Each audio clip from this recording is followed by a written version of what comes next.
السلام عليكم حبايبي، إن شاء الله تكونوا كلكم بخير.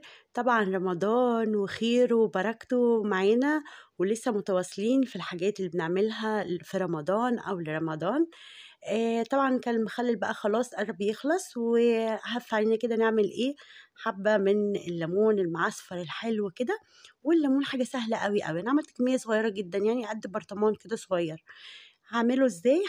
اغسل طبعا الليمون بتاعي كويس وبعدين اسلقه. في ناس بتقطعه قبل ما تسلقه، بس انا بصراحة مع الناس اللي بتقطعه بعد السلق مش قبل السلق، عشان ما ينزلش المية والعصارة يعني اللي موجودة فيه.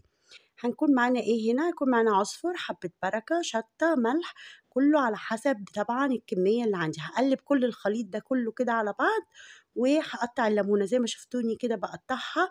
يعني بقطعها علامة اكس كده، او بشقها 2 زي ما تحبوا. يعني انا بصراحة بحب قوي الشكل ده، وبحس ان هي كده بيدخل جوه الليمونة، وبتبقى كل الليمونة فيها عصفر وفيها التتبيلة الحلوة دي او الخلطة الحلوة دي.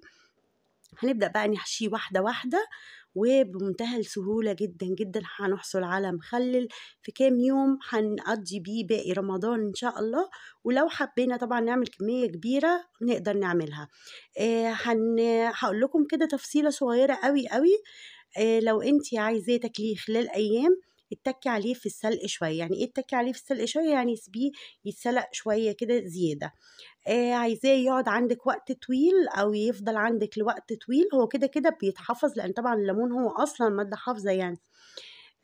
فاعملي سلقته نص سلقة كده هوت لو انت هتخليه وقت طويل، او لو عايز تاكليه بعد وقت طويل. لكن انا بصراحه كنت مستعجله عليه، واكلته بعد 4 ايام من ما انا عملته، اكلته وكان تحفه.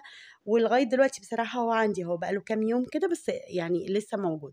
المهم بنبدا بقى. انا بحب قوي يكون في الخلطه ديت كتير، يعني مش بحبها تبقى قليله. طبعا الخلطه دي على حسب راحتك انت وعلى حسب ما انت بتحبي. في ناس بتحب تحط بس في الميه بتاعته كده، بس انا بحب اني انا ادخل جواه التتبيله ديت او الخلطه دي.